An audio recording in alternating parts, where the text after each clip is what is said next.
And we're back with episode 7 of Dog Football Weekly. It's your host, Reed, with your co host. Russ. And our special guest today is Charlie Briscoe. Charlie. It's to my understanding that you just rebroke your nose. How's that feel? It doesn't feel great. It's gonna take me out for the rest of the year for basketball. Obviously, that's not ideal for me. It's upsetting, but we'll be back next year, and I'm happy to be on the show, man. Sorry to hear about that. We're hoping for a speedy recovery.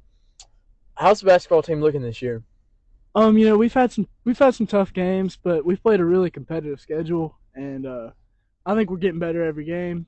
Every practice, we're improving, and I'm trusting what Coach Hardy's doing, and I think we'll be fine come tournament time. I think so too. Well, to today's topic, Charlie, what'd you think about Monday night's performance by the Dogs? I don't think you could ask for a better performance, Reed. We dominated on all cylinders. We really came out and just showed them that we deserve to be there, we deserve to win, and the better team came out on top, and it's incredible. It's great to see. After all those years of heartbreaking losses at the end and losing close games and losing ball games you shouldn't lose. It's tough to, it's satisfying to finally get over the hump 2 years in a row and do something that no team has done in the college football playoff era. I agree, Reed. I think we finally got a lead that we can actually be satisfied with keeping and not blowing, and it's an incredible just moment to win two in a row, and doesn't happen a lot. And I'm hoping we can rebuild, get back, and get a third one. More like reload is what this team's kind of started to do. You know, we haven't had a rebuild year with Kirby Smart ever since that 2017 team. Every team's won 11 games since then. And you had a 14-1 team last year. You had a 15-0 team this year, a 13-2 team in 17. He's stacked up. Right now, he's the undisputed best coach in college football. And you know, we talked about this Tuesday. If you compare his first 7 years to Nick Saban's first 7 years at Alabama, they're a lot closer than you think. Now, I'm not saying Kirby is on the same level as Nick Saban as a coach because Nick Saban's the greatest to do it in the sport. But what do you think about that, Charlie? I agree 100%. I think what Kirby's doing year in year out, it's incredible. He's got a group of guys that really want to play for him, and even with the young groups he has coming in, they were dominating practice all week for the semifinal game against Ohio State, and then national championship. They're showing out, and to be able to do that year in year out, just have young talent, just keep on retooling. There's no need for a rebuild when you just keep on bringing people in, and I think one day he might have the chance to catch Coach Saban, but I would have to agree. He's still kind of right under Saban in terms of coaching career, but I agree, man. He's a great coach. Charlie, I'd like to ask you this question I've been asking a lot this week. Do you think Stetson Bennett's the greatest Bulldog of all time? I think Stetson Bennett gets a lot of unnecessary hate from the Dog Nation. I think he's a great player. He plays within the system. He knows how to lead. And his story is just so incredible, coming from a walk-on to winning two national championships. So I think he might be the most legendary Georgia player of all time, just from winning two championships and leading those teams. And he's done some incredible things, and I think he'll go down as a top five at least in terms of dogs. He's the greatest quarterback of all time to me. He's going down. He's going to be down as maybe he's number two in my book. But obviously, you've had a ton of great Bulldogs play right now. Russ, what do you think? You know, when it comes to the greatest Bulldog, I believe Stetson is top two, but there is, or maybe top two, but there is one person that is no doubt better and had a better career than Stetson Bennett, and that's Herschel Walker. And you can debate me all you want about it.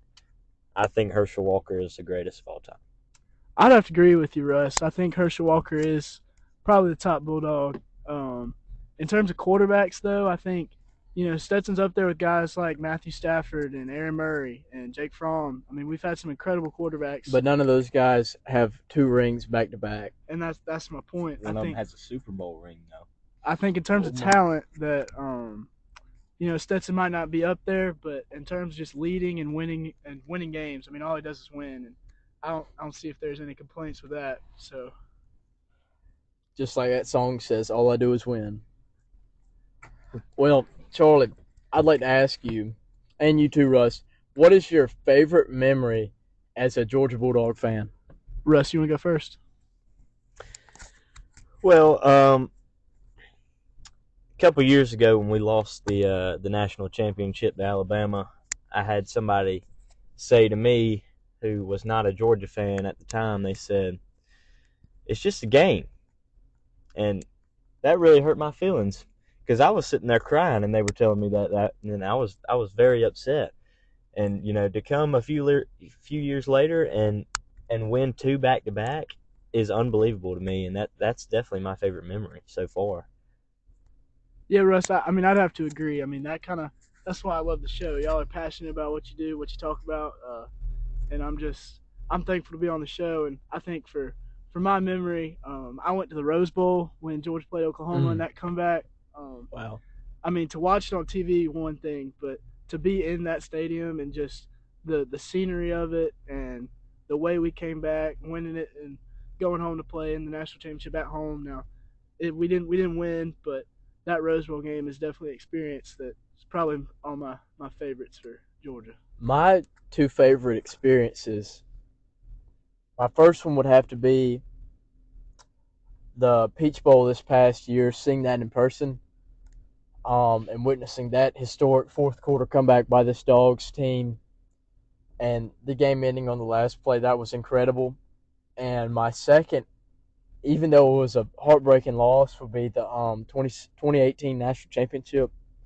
The Dawgs, Kirby Smart's first time being in the big game, and seeing that team fight and hold a lead all the way to the end, but lose on that last play, obviously in overtime, and just that atmosphere, those memories never go away.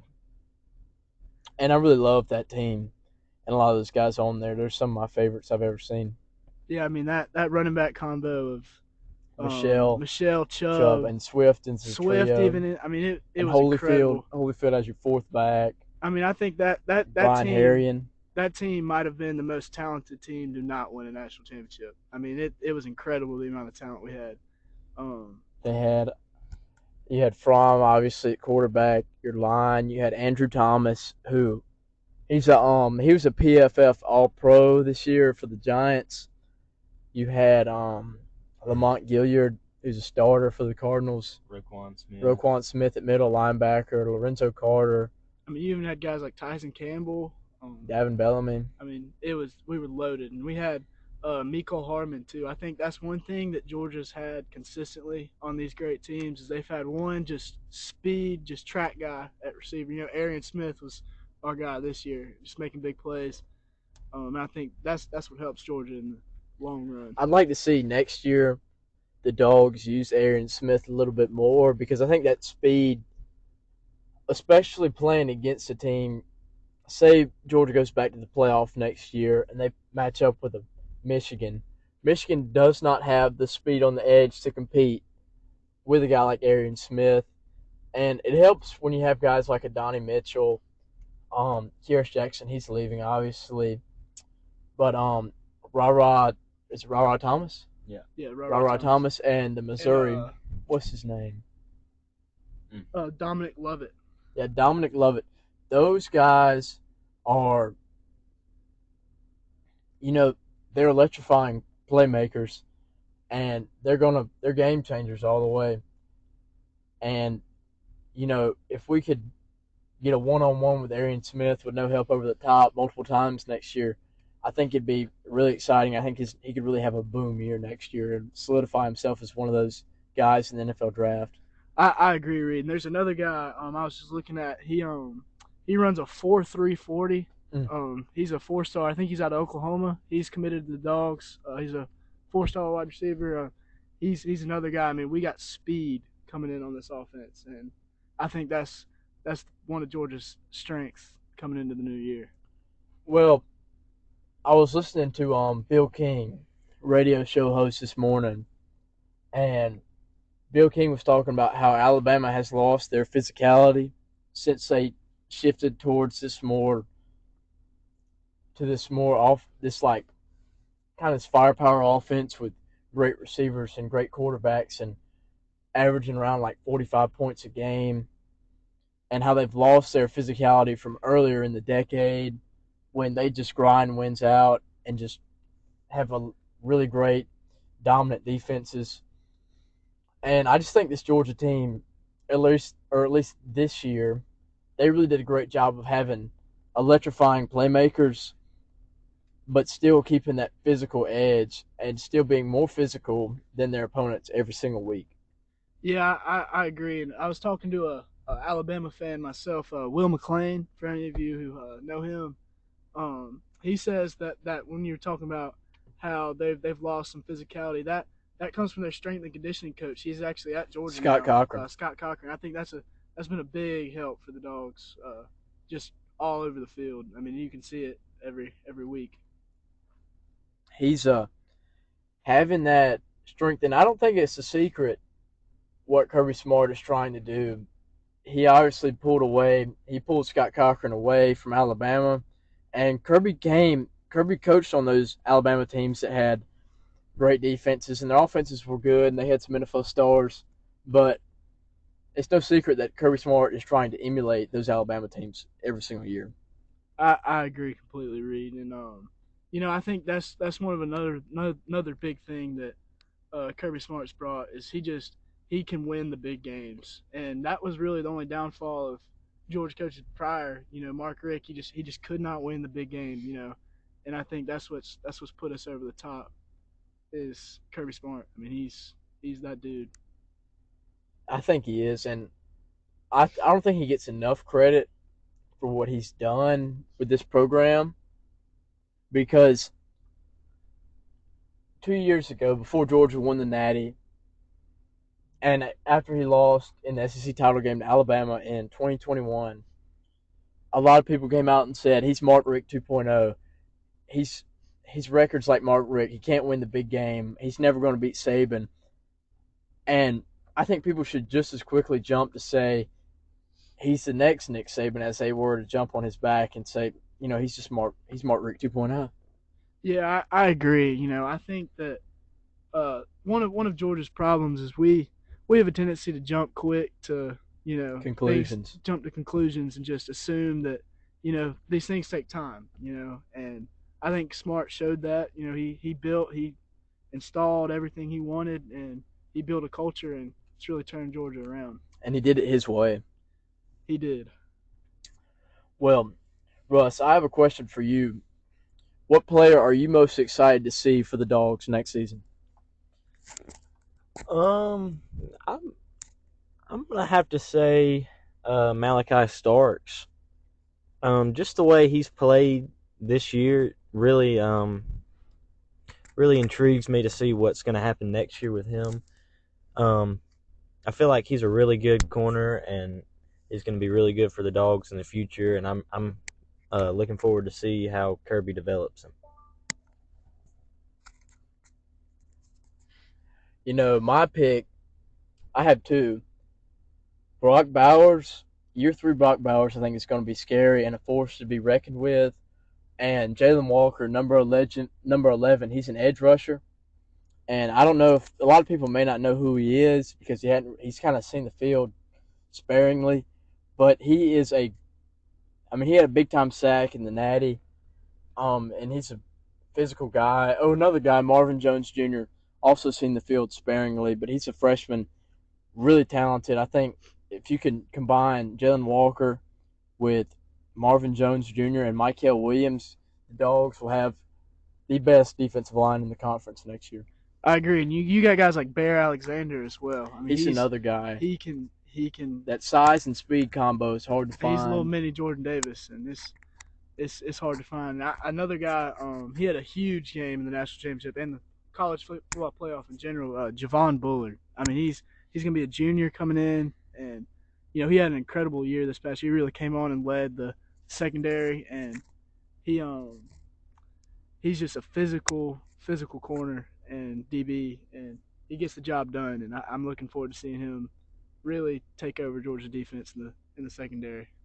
I can't wait for it. He's I mean, this team could be all around.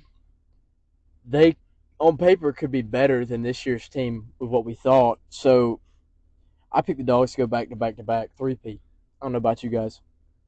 It's definitely a tough task, and Kirby even said they got to reinvent themselves, and sometimes that takes a little time. And experience might be a little bit of an issue. It's going to be the challenge. But I think that they have a really great year. The schedule's is lighter with the Oklahoma game getting canceled, and I think the Dogs kind of cruise in the regular season, and I could see us having some struggles in the college football playoffs, especially with guys transferring in and out to all these other schools, and I can definitely see it back to back to back, but I don't know. It's a tough task, and we'll see. I think Kirby Smart's the best guy to do it. So I do too. Well, that's going to be it for today's episode of Dog Football Weekly. Thank you for joining us today, Charlie. thank you, Reed. It's always a pleasure to be on the show.